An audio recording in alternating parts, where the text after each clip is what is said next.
Hey study mates, welcome to Let's Study Management Trainee Preparation Program. Let's study, learn today, lead tomorrow. Pernah kepikiran daftar program manajemen trainee di perusahaan besar, tapi bingung mulai dari mana? Tenang, di video ini dibuat khusus buat kamu. Perkenalkan, saya Albert Evans, saya bisnis analis di Bank Danamon Indonesia.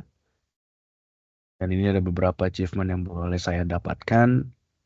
Yang pertama adalah Best Public Speaking on Management Class itu di Magister Manajemen Gajah Mada University. Saya juga pernah menjadi koordinator kelas di Astra Basic Management program dari Astra Holding. Dan juga dari dua hal tersebut saya juga menyukai musik. Hingga saya menjadi juara 2 di Got Talent di Dekana Timur kategori musik dan band. Di sini, aku akan menemani kamu buat ngerti betul apa saja yang dibutuhkan supaya bisa lolos program MT yang super kompetitif, khususnya di bagian FMCG industry. Kita akan membahas tentang apa itu FMCG, overview dari market FMCG, tips untuk bekerja di FMCG, sampai ke dokumen dan tips and tricks untuk bisa lolos dan bertahan di FMCG industry. Karena ini khusus untuk MT atau fresh graduate, aku akan menjelaskannya secara general saja ya. Yang pertama adalah Introduction to FMCG Industry. Apa sih FMCG? Fast Moving Consumer Good. Berarti ya produk atau barang yang cepat terjual karena barangnya murah, tersebar luas di seluruh Indonesia atau seluruh dunia. Contohnya ya, makanan, minuman, toiletries, atau apapun yang bisa dikonsumsi dan dipakai sehari-hari. Karena sangat penting FMCG mempunyai peran yang sangat krusial di kehidupan kita sehari-hari. Khususnya buat kita mahasiswa atau teman-teman yang mungkin ngekos, pasti mie instan, susu, dan lain-lain menjadi barang yang cukup penting kan buat teman-teman semua. Itu termasuk FMCG.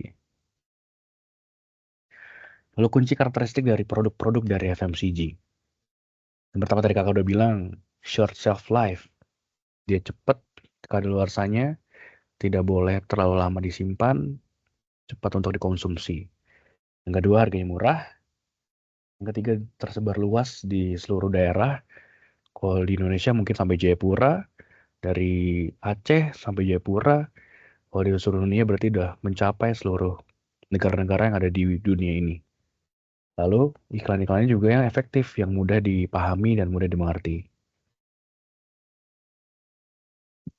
Next, pemain utama dalam industri FMCG.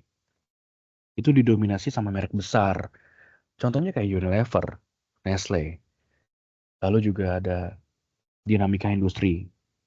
Kita harus memahami kalau di industri FMCG, ketika kita bisa memahami dinamikanya, itu dapat membantu dan menganalisa persaingan pasar dan perilaku konsumen. Yang terakhir adalah landscape kompetitif, di mana di sektor FMCG karena terus berkembang dengan perusahaan berlomba-lomba untuk meraih pangsa pasar dan loyalitas pelanggan. Jadi tidak hanya dari produk, tetapi dari loyalitas pelanggan. Selanjutnya adalah overview dari pasar FMCG. Tren pasar dan perkembangan pasar.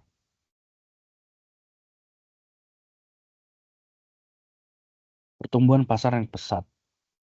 Pasar FMCG mengalami pertumbuhan signifikan dipengaruhi urbanisasi dan perubahan ekonomi.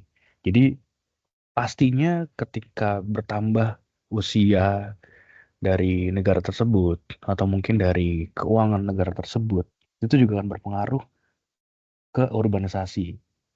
Urbanisasi berpengaruh juga ke perubahan ekonomi. Dampaknya apa sih dampak urbanisasi itu? Meningkatnya urbanisasi membentuk kebiasaan konsumen dan mendorong permintaan terhadap produk FMCG. Contohnya biasanya kita mungkin mengkonsumsi barang-barang seperti mie instan gitu ya. Contohnya mie instan. Mungkin karena perkembangan zaman atau efek dari urbanisasi, mie instan itu udah tidak lagi tren, udah tidak lagi dikonsumsi. Mungkin kita bergeser, mungkin ke singkong lebih lebih sehat ya teman-teman, atau mungkin ke buah-buahan seperti itu. Nah, selanjutnya meningkatnya pendapatan sekali pakai. Pendapatan sekali pakai ini sering meningkatnya ini adalah dapat dibelanjakan, konsumen lebih bersedia membelanjakan uangnya untuk produk-produk yang berorientasi pada kenyamanan dan kesehatan akhirnya. Seperti yang aku bilang, lebih memilih untuk yang sehat. Nah, itu juga perlu diperhatikan oleh industri di FMCG. Lalu perubahan dari preferensi konsumen. Mungkin zaman dulu dengan zaman sekarang berbeda ya. Zaman dulu mungkin tidak tidak terlalu tertarik dengan yang namanya mie instan. Kalau sekarang tertarik dengan namanya mie instan. Zaman dulu mungkin tidak tertarik dengan namanya susu dalam kemasan. Mungkin sekarang lebih tertarik dengan susu dalam kemasan. Contohnya Beer Brand. Kalau aku namanya Beer Brand. Next.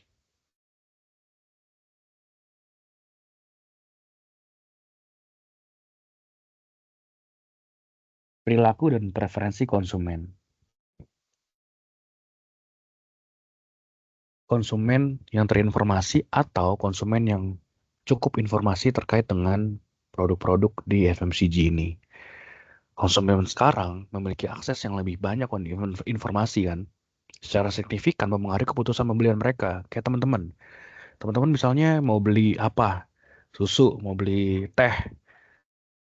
Kalau dulu mungkin taunya hanya satu merek atau hanya dua merek yang terkenal. Tapi sekarang ketika kita masuk ke e-commerce, contohnya Tokopedia, contohnya Shopee, teman-teman juga bisa lihat kandungannya, bahkan udah bisa dilihat. Harganya udah pasti bisa dilihat. Bahkan bisa dapat diskon. Semakin kita banyak dapat informasi, itu juga berpengaruh ke preferensi kita dan perilaku kita sebagai konsumen. Kedua, preferensi berbasis nilai. Konsumen, teman-teman semua, itu mengutamakan kualitas dan nilai. Seringkali memilih produk yang ya memiliki standar pribadi. Contoh harus sehat, tidak ada lemak jenuh. Kalau yang zaman sekarang tuh seperti itu ya, tidak ada lemak jenuh, gulanya rendah, dan berbagai macam. Bahkan sampai masuk ke etika. Standar etika, contoh, tidak mengandung babi, tidak mengandung hal-hal yang haram, tidak tidak tidak menyiksa hewan seperti contohnya seperti itu ya. Selanjutnya, fokus keberlanjutan. Keberlanjutan dan sumber yang etis itu menjadi faktor penting dalam referensi konsumen di berbagai vektor. Jadi tidak hanya di saat ini aja, tetapi untuk kedepannya, untuk terus-terusnya, itu juga perlu diperhatikan.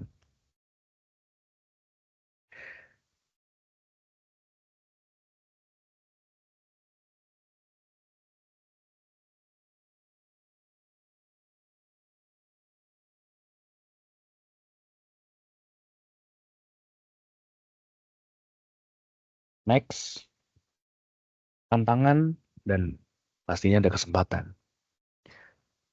Yang pertama, persaingan yang ketat. Industri FMCG ditandai dengan persaingan ketat antar merek atau brand, sehingga sangat penting bagi perusahaan untuk terus berinovasi.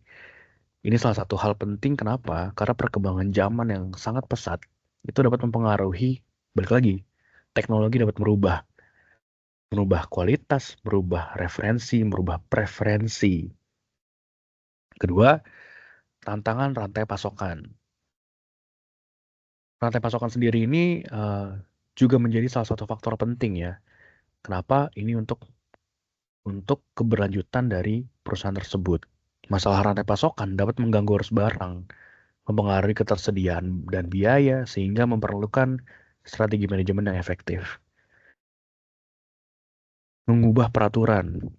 Bahkan perubahan peraturan ini juga dapat menjadi tantangan dan juga mungkin kesempatan buat perusahaan. Peraturan yang terus berkembang di sektor FMCG memerlukan kemampuan beradaptasi dan kepatuhan.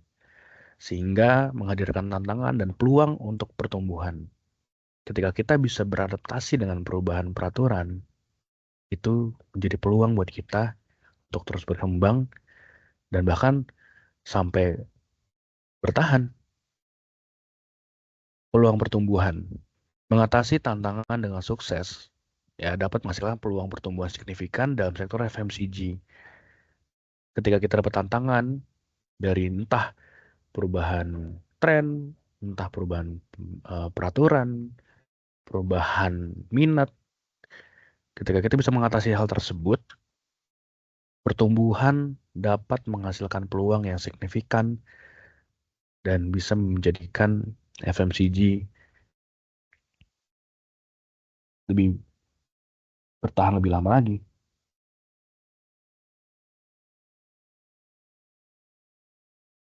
Selanjutnya adalah tips untuk mempertahankan atau masuk bekerja di FMCG.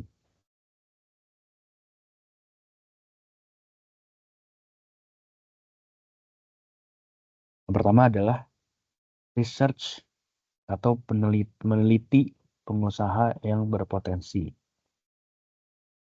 Ini khusus untuk perusahaan berarti ya. Pentingnya riset itu sudah pasti penting. Kayak aku ulang ini ya.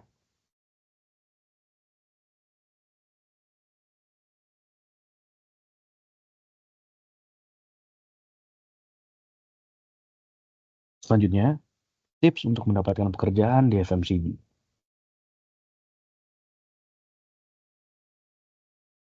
Melakukan penelitian terkait dengan karyawan berpotensi. Pentingnya riset perusahaan. Melakukan penelitian menyeluruh terhadap calon pemberi kerja sangat penting untuk membuat keputusan karir yang tepat dan mempersiapkan wawancara. Teman-teman, kalau misalnya mau untuk join atau mau untuk interview, mau apply menggunakan CV atau mungkin kenalan, teman-teman juga harus tahu ya, perusahaan apa yang teman-teman apply, perusahaan apa yang teman-teman mau bekerja di dalamnya. Itu penting. Kenapa? Karena itu juga nantinya jadi jadi jadi itu juga nantinya jadi keputusan buat teman-teman.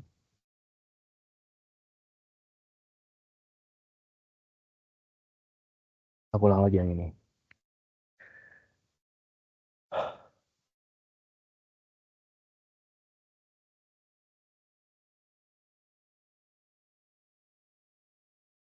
Tips untuk mendapatkan pekerjaan di FMCG. Melakukan penelitian atau research terhadap perusahaan-perusahaan FMCG yang mau teman-teman apply. Pentingnya riset perusahaan itu membuat keputusan karir yang tepat dan mempersiapkan wawancara dari teman-teman sendiri. Kedua, memahami nilai-nilai perusahaan. Memahami nilai-nilai perusahaan dapat membantu teman-teman semua menilai kesesuaian budaya dan menyelaraskan nilai-nilai pribadi dari teman-teman dengan organisasi. Jadi jangan masuk ke perusahaan yang ternyata budaya atau mungkin nilai-nilai di dalamnya tidak sepemahaman dengan teman-teman. Itu juga akan berpengaruh ke karir teman-teman semuanya. Menganalisis produk dan layanan. Semakin akrab dengan produk-produk yang ditawarkan atau layanan-layanan yang mungkin teman-teman familiar, itu juga menjadi satu hal yang memungkinkan teman-teman semua dapat mendiskusikannya secara cerdas selama wawancara dan lamaran.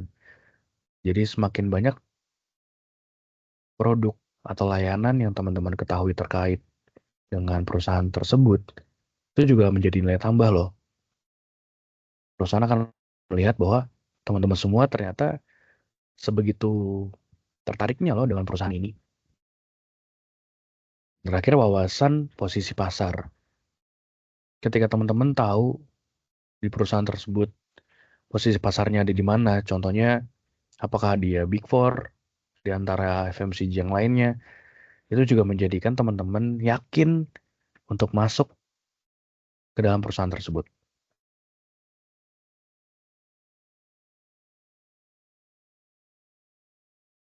Selanjutnya,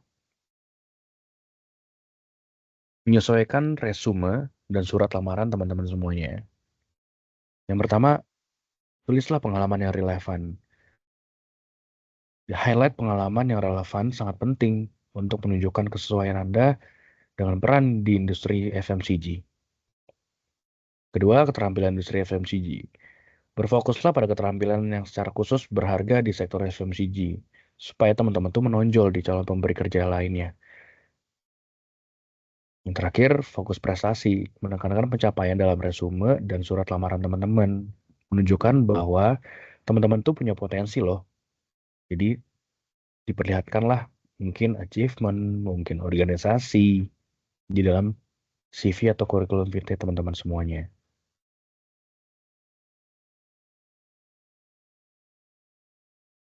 Selanjutnya, jaringan dan koneksi profesional.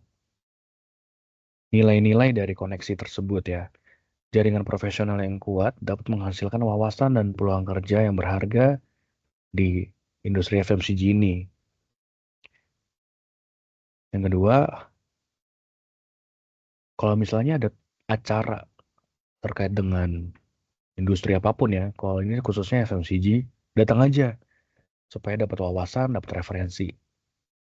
Yang terakhir, manfaatin platform online. Nah, selain teman-teman scrolling TikTok mungkin atau scrolling IG, mungkin sekarang masih ada yang pakai Facebook ya. Itu bisa digunakan loh supaya kita bisa mendapatkan wawasan sehingga tidak hanya kulit luarnya saja yang kita ketahui, tetapi apa-apa saja yang perlu kita ketahui terkait dengan perusahaan atau industri tersebut semakin kaya buat teman-teman semuanya. Selanjutnya adalah apa yang dibutuhkan lulusan baru untuk bekerja di industri FMCG. Nah, buat fresh grad kalian, teman-teman, apa aja sih yang dibutuhkan? Skill-skill apa aja sih? Kompetensi apa aja sih? Yang pertama adalah analytical thinking. Pemikiran analitis sangat penting untuk membuat keputusan berdasarkan data di sektor FMCG yang bergerak cepat. Kedua, keterampilan pemecahan masalah. Problem solving yang kuat memungkinkan para profesional untuk mengatasi tantangan secara efisien dan kreatif dalam lingkungan FMCG. Yang ketiga, pengetahuan pemasaran. Pemahaman yang mendalam tentang prinsip pemasaran itu juga sangat penting untuk mengembangkan strategi yang efektif dalam industri FMCG. Yang terakhir, kemahiran analisis data. Keakraban dengan analisis data dan wawasan konsumen sangat bermanfaat untuk mendorong penjualan dan pertumbuhan. Sebenarnya masih banyak lagi skill-skill atau kompetensi dasar yang mungkin teman-teman bisa pelajarin dan mungkin bisa kalian kembangkan gitu ya. Kalian bisa cek juga di gawai kalian, di search engine, di Google hal-hal apa saja yang mungkin bisa berpotensi menjadi skill dan kompetensi teman-teman semua untuk bekerja di FMCG.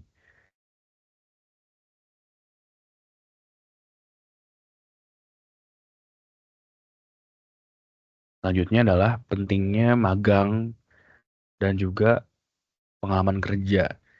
Jadi teman-teman semua perlu adanya magang atau mungkin bantu-bantu. Kenapa? Karena pengalaman kerja itu juga cukup penting. Yang pertama ada pengalaman langsung. Jadi teman-teman udah langsung pegang barangnya.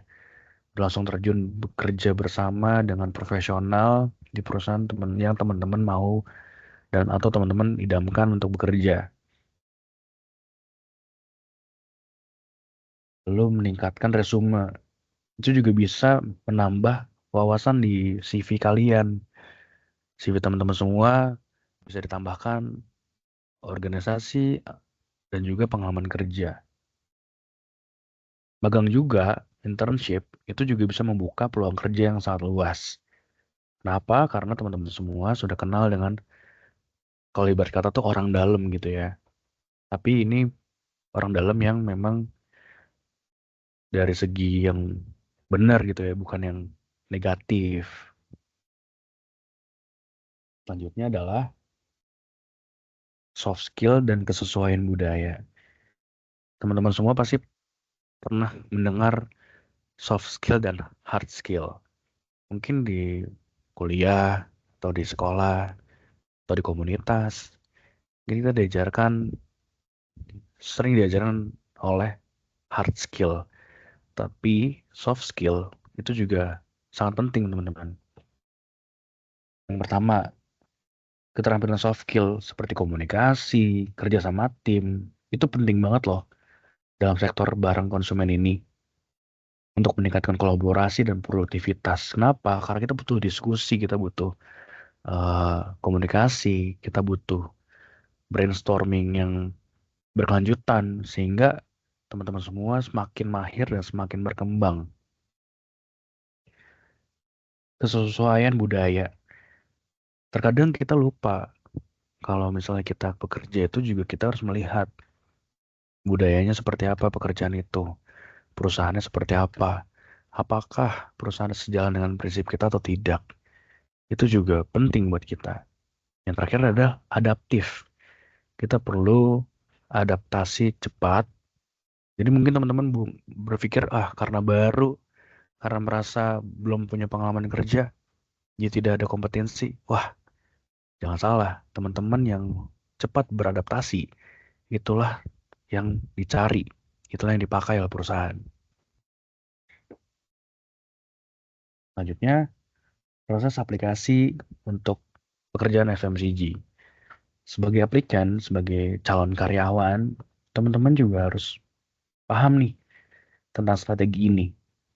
Mencari pekerjaan itu juga salah satu strategi loh, teman-teman. Contohnya nih ya, yang pertama menggunakan job boards. Itu bisa dari sekolah, dari job listing dimanapun ya, langsung dari perusahaannya misalnya, atau dari lokasi teman-teman tinggal. Kedua, ikut aja career fair. Misalnya di kampus ada career fair, ada job fair, ikut aja. Karena biasanya di situ mungkin ada perusahaan-perusahaan yang memang teman-teman tuh suka, teman-teman tuh mau buat tahu, sekedar ingin aja. Yang ketiga, langsung apply secara langsung. Mungkin ada yang kenal dari koneksi teman-teman semua. Kita tidak menutup kemungkinan ya, orang tua mungkin, atau om, tante, teman-teman, pacar, kerabat dari kecil misalnya. Itu juga bisa digunakan. Lalu yang paling penting nih ya menurut aku, jadi lebih proaktif. Ambil inisiatif kerjaan apapun yang mungkin teman-teman mau untuk kerjakan. Jangan hanya menunggu. Contoh, misalnya ada peluang pembukaan apa, bantu-bantu apa. Ketika kita bisa masuk tadi yang aku bilang internship, itu juga sangat membantu loh teman-teman. Apalagi internship di perusahaan yang teman-teman idamkan. Wah, itu semakin makin mantap itu peluangnya. Lalu ada juga aplikan online atau apply online, rekrutmen melalui online. Dari streamline hiring proses, ada juga yang mengerti juga platform-platformnya. Itu juga penting buat teman-teman semua. Contoh sekarang di Instagram banyak lah, di TikTok juga banyak. Itu juga bisa diikutin.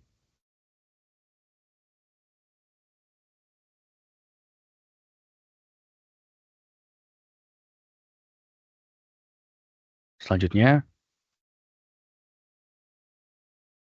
tips apply khusus ke perusahaan. Prosedur penerapan penelitian. Jadi, menyelidiki proses aplikasi atau apply spesifik untuk setiap perusahaan yang diminati. Balik lagi ya, research. Terus sesuaikan dengan apa yang teman-teman mau. Teman-teman ahlinya di mana.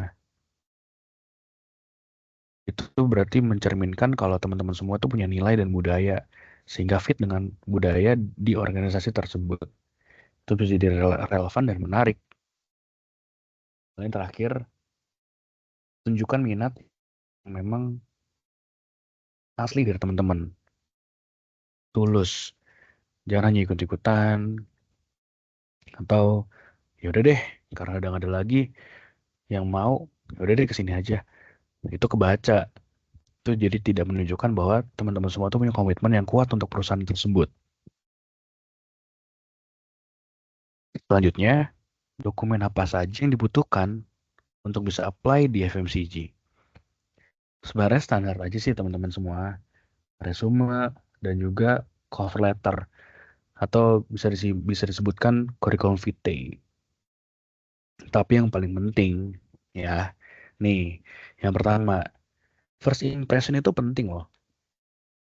Resume teman-teman, cover letter teman-teman itu harus bisa memberikan impresi yang baik kepada pemberi pekerja, kepada HR contohnya. Dilihat dari apa? Organisasi, pengalaman kerja, pengalaman eh, sudah bekerja di mana, punya keahlian apa. Itu juga penting loh di kurikulum kita teman-teman semuanya. Lalu juga ada struktur-struktur yang proper, yang tepat. Jadi gak yang berantakan, runut dari general ke spesifik. Atau dibuat rapih. Yang ketiga, kurang-kurangin kesalahannya. Contoh, typo. Typo itu kan pasti ya standar lah. Typo, terus juga warna, terus juga kontennya misalnya ada yang keliru. Nah, itu juga diperhatikan. Karena pemberi pekerja itu sangat cepat membaca kurikulum vita teman-teman semua. Jadi nggak ada waktu untuk baca, ada waktu gitu ya, 10 menit misalnya untuk membaca itu tidak ada. Paling hanya 1 menit, 2 menit melihat, lalu di skip. Manfaatkan waktu 1 menit dan 2 menit tersebut supaya teman-teman tuh bisa memberikan impresi yang baik kepada pemberi kerja. Dan yang paling penting, highlight pengalaman yang relevan di perusahaan tersebut. Contohnya, aku sebagai business analyst, kasih organisasi atau kasih pengalaman-pengalaman dari teman-teman semua yang relevan yang bisa masuk ke dalam business analyst. Contohnya mengerti proses improvement. Contohnya lagi apa itu continuous improvement apa yang sudah dilakukan. Contohnya achievement apa, project apa, itu juga dikasih lihat sehingga pemberi pekerja atau HR tuh melihat wah ini cocok nih di sini. Lanjutnya ada sertifikat atau transkrip. Tadi training-training, seminar, diikutin aja semua teman-teman. Project sebagai achievement teman-teman semua. Nah, ini untuk reference letter tuh rekomendasi dari teman-teman punya kerabat, contoh dosen atau guru atau orang tua, teman dosen. Referensi letter ini tuh penting juga supaya kita bisa berjalan mulus ketika lagi interview. Dan terakhir adalah tips and action plan. Kakak coba buat konklusinya ya. Jadi peluang di FMCG itu apa aja sih? Industri FMCG itu menyajikan banyak peluang bagi lulusan baru atau fresh grade yang ingin memulai karir mereka. Kenapa? Karena banyak banget produknya. Banyak produk, banyak perusahaan, dan tersebar luas di seluruh Indonesia, bahkan dunia. Contoh P&G, Nestle, itu adalah produk-produk atau brand-brand FMCG, perusahaan-perusahaan FMCG yang sudah menjadi top di dunia. Lalu memahami pasar, memahami dinamika pasar itu juga sangat penting. Apalagi buat teman-teman semua yang mau masuk ke FMCG, harus aware nih dengan perubahan zaman. Lalu kalian mengembangkan keterampilan, contoh tadi soft skill, hard skill, komunikasi, achievement.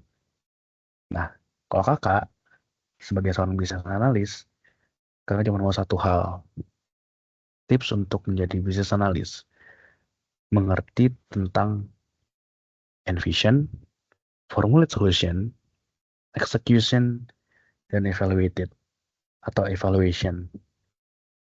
Karena dari 4 ini adalah hal penting atau hal mendasar sebagai business analyst untuk menjadikan sebuah proses improve dan continuous dan sustainable.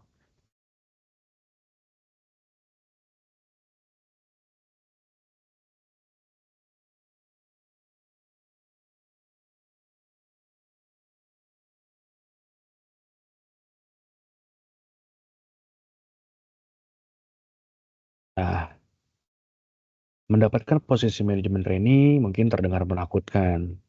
Tapi kalau teman-teman menjabarkannya langkah demi langkah, itu bisa jadi hal yang mungkin loh. Kamu tidak perlu jadi orang terpintar di ruangan kamu atau di tempat kamu atau dimanapun. Kamu cuma perlu jadi orang yang paling siap dan mau terus berkembang. Dan ingat, Let's Study selalu siap nemenin kamu dari tes pertama, interview terakhir, sampai kamu akhirnya duduk di ruang meeting bersama pemimpin-pemimpin masa depan kalian. So, catat yang penting, tonton ulang videonya kalau perlu, dan juga berhenti bermimpi, apalagi bermimpi besar. See you di video berikutnya. Thank you.